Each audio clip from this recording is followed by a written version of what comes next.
Chag Sameach Kol Am Israël. Aujourd'hui nous sommes Nachon Tu Bishvat. Bezrat Hashem Barar Vidaresh Molahad. Une question justement à propos d'un fruit duquel on peut aussi beaucoup apprendre. Parmi ces fruits d'Eretz Israël, c'est la grenade. Alors bizarrement dans le Seder de Rosh Hashanah, la grenade rappelle les mitzvot que nous faisons, qui sont toutes indépendantes les unes des autres. Même si elles ne forment qu'une entité, les 613 mitzvot, eh bien chaque mitzvah est indépendante. Celle du bras est indépendante de celle de la tête. Si je n'ai qu'une bougie Zachor et Shamor, l'une n'est pas forcément dépendante de l'autre. Et ainsi de suite. C'est pour ça que ce fruit-là est très représentatif des mitzvot d'un côté, parce que chaque grain de la grenade est d'une certaine façon recouverte d'un manteau de par lui-même, donc qui le sépare des autres, et pourtant elles sont tous dans une seule entité. Dafka, pour le Seder de Tu Bishvat, eh bien, on ne rappelle pas ici les kavanot comme à Rosh Hashanah des mitzvot, mais on rappelle la parole. C'est-à-dire que le tikkun de manger de la grenade en Eretz Israël, c'est justement de rapporter l'importance de la parole, qu'elle doit être exactement à l'image de la grenade. Et pourquoi ? Parce que même si des fois on a des paroles qui sont dures, comme l'écorce qui couvre la grenade, il faut savoir que chaque mot que l'on prononce, c'est comme un des grains dans la grenade. Et vous savez qu'on dégage très très vite des paroles. Donc il y a beaucoup de grains dans notre bouche. On lui fait attention. Elle aussi, elle a besoin d'un manteau, d'une atifa. C'est-à-dire que même si des fois tu as des paroles qui sont difficiles, voire dures, n'oublie pas que le fruit qui se trouve à l'intérieur même de ta parole doit être un fruit qui doit être sucré, juteux. C'est-à-dire que toute parole que tu dis doit être empreinte d'un avantage, pour un intérêt qui donnera Bezrat Hashem de la métikout, c'est-à-dire un avantage et du sucré, du miel dans la bouche.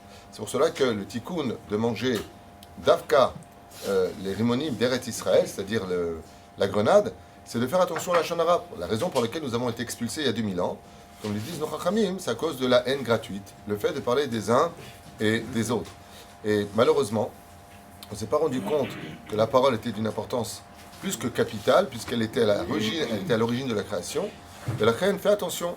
Il y a peut-être un jeu de mots avec la grenade en français, mais en tout cas en hébreu, le rimon fait vraiment allusion au fait que la parole doit être empreinte d'un manteau. C'est à chaque fois que tu sors une parole avec quelqu'un, fais attention, malgré la dureté que tu puisses y avoir, de ne pas le blesser. Effectivement, de tous les fruits qui existent, il y a aussi la noix de coco qui est forte. Mais les fruits d'Eretz Israël, le plus dur, il ne faudrait peut-être pas recevoir sur le visage, c'est la grenade. Et c'est pour ça qu'elle représente la parole, parce que la parole peut être jetée sur l'autre, mamash, et lui faire des dégâts énormes. C'est pour cela qu'on fait attention à la Lachon Hara. Et nos Chachamim l'ont déjà écrit dans beaucoup de livres, que ce soit dans Chovot Elevot, Perek Zayin, que ce soit dans L'Chot Lachon Hara, que ce soit dans Orchot Tzadikim. Tout celui qui dit du mal d'une autre personne, d'un autre juif, okay, lui donne toutes ses mitzvot et lui prend toutes ses avérotes. Parce que des fois on ne comprend pas, on met les tefilines, on fait Shabbat, on mange kasher, on fait tout ce qu'il faut, et on souffre. Et l'autre, l'autre de qui tu as parlé, il kiffe. Oui, il a pris toutes tes mitzvot et toi tu lui as pris toutes ses avérotes. Donc tu vas payer pour lui ses avérotes. Mais nos Chachamim nous disent fais attention.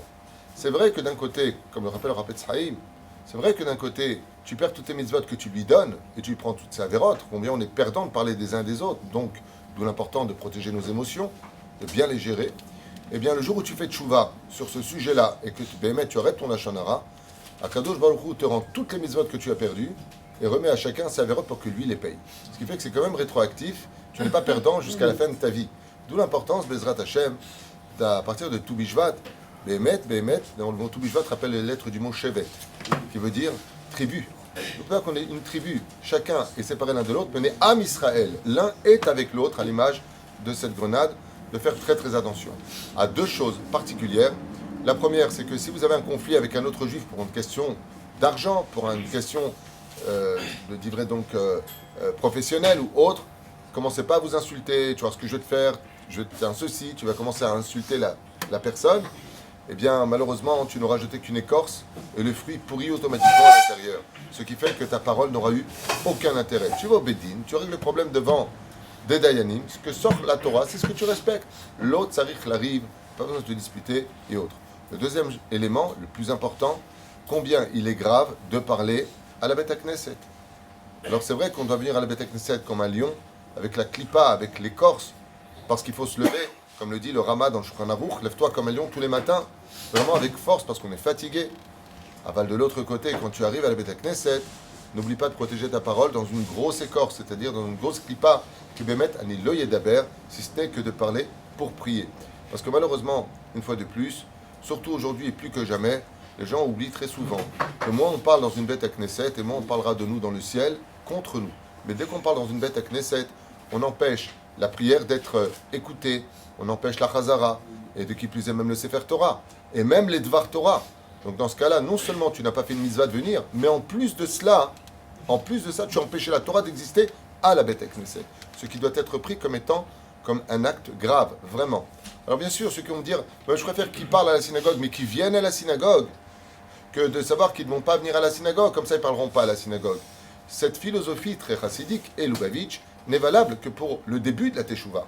Quand je prends quelqu'un qui vient de très loin, bien sûr que Mévo qui vient à la synagogue, qui parle, il ne connaît pas la gravité de la parole. Alors oui, dans ce cas-là, ce serait important qu'il vienne. Mais au bout d'un an, un enfant, il a appris à marcher, il a appris à courir, il a appris à se lever. On ne peut pas rester pendant 20 ans, cet enfant d'1 an qui était sur les pas de la Teshuvah. Que ce soit de façon philosophique, idéologique ou pratique, dans tous les cas de figure, apprenons à nous taire, et si on parle, eh bien, n'oublions pas que chaque grain était empreint d'un manteau qui, amer de son côté, était capable de donner du jus bien sucré, à l'image de la force d'Israël, où elle est située dans la bouche, par le fait de ce symbole de la grenade de Toubishvat. Baruch Adonai Leolam. Amen. Amen.